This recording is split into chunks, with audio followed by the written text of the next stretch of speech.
ઉત્તર ગુજરાતનું શાકભાજીનું હબ એટલે સાબરકાંઠાનું વડાલી। અહીં હાલમાં ખેતરોમાં વિપુલ ઉત્પાદન થયું છે, પરંતુ ચોંકાવનારી વાત એ છે કે આટલા મોટા ઉત્પાદન વચ્ચે પણ બજારમાં ભાવમાં મોટો ઉછાળો જોવા મળે છે। અને આ પાછળ કયા કારણો જવાબદાર છે, જોઈએ આ ખાસ અહેવાલમાં। સાબરકાંઠાનો વડાલી તાલુકો એટલે શાકભાજીની ખેતીનો મુખ્ય વિસ્તાર। અહીં ટામેટા, રીંગણ, મરચા, વાલોળ, ચોરી, મેથી, ધાણા અને તુવેર સહિતની શાકભાજીનું વિપુલ પ્રમાણમાં વાવેતર થયું હતું અને તેનું ઉત્પાદન પણ વિપુલ પ્રમાણમાં શરૂ થઈ ગયું છે। પરંતુ આ વખતના બજાર ભાવે બધા સમીકરણો બદલી નાખ્યા છે। બજારની વાસ્તવિકતા એ છે કે શાકભાજીના ભાવમાં ગત વર્ષની સરખામણીએ 30% થી લઈને 40% સુધીનો જંગી વધારો જોવા મળી રહ્યો છે। બહુ જ પ્રમાણમાં વાવેતર હતું, તો છતાં પણ ખેડૂતને સંતોષકારક ભાવ મળી રહ્યો છે।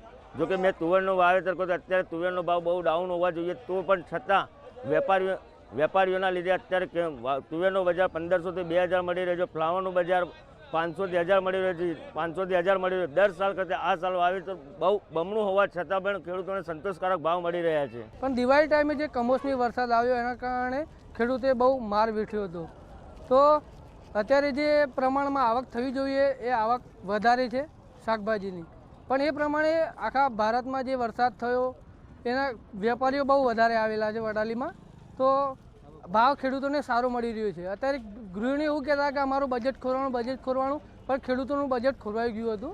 ધાણા, રીંગણ દરેક શાકભાજીની આવક પૂરતા પ્રમાણમાં છે, આવક ફૂલ થાય છે, પણ ભાવ પણ એટલા જ છે। વાલોના ભાવ આ સાલ 1000 થી લઈને 1200 સુધી પણ ચાલ્યા છે, 800 થી લઈને ચાલે છે। ફુલાવરના ભાવ 500 થી લઈને 1000 સુધી ચાલે છે। મેથી દાણાના ભાવ 600 થી લઈને 1000 સુધી ચાલે છે। એ ખેડૂતોને પોષણક્ષમ ભાવ આ સાલ મળી રહ્યા છે। દરેક શાકભાજીની આવક પણ છે, સામે ખેડૂતોને ભાવ પણ પોષણક્ષમ મળી રહ્યા છે। રોકડિયા પાક તરીકે ઓળખાતી શાકભાજીના પોષણક્ષમ ભાવ મળતા ખેડૂતોમાં આનંદની લાગણી છવાઈ છે। આટલો મોટો ભાવ વધારો નોંધાઈ રહ્યો છે, તેની પાછળના બે મુખ્ય કારણો છે। પ્રથમ કારણ વડાલી શાક માર્કેટમાં શરૂ કરાયેલી ખુલ્લી હરાજીની પારદર્શક પ્રથા। જ્યારે બીજા કારણની વાત કરીએ તો દેશના અન્ય રાજ્યોમાં કમોસમી વરસાદની તબાહી, અન્ય રાજ્યોમાં શાકભાજીના પાકને મોટું નુકસાન થતા ત્યાંની માંગ હવે વડાલી તરફ વળી છે। અન્ય રાજ્યોની માંગ અને વડાલીની ખુલ્લી હરાજી આ બંને અહીંના ખેડૂતોનું નસીબ બદલી નાખ્યું છે। એક તરફ કમોસમી વરસાદને કારણે જે નુકસાન થયું હતું તેની ભરપાઈ હવે આ સારા બજાર ભાવથી થઈ રહી છે અને ખેડૂતોને મહેનતનું યોગ્ય વળતર મળી રહ્યું છે।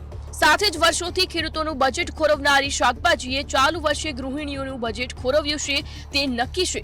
જો કે હાલના તબક્કે શાકભાજી પકવતા ખેડૂતો હોલસેલ માર્કેટમાં મળતા ભાવોથી ખુશ જોવા મળી રહ્યા છે। ધ્રુવ માળી, મંતવ્ય ન્યૂઝ, સાબરકાંઠા।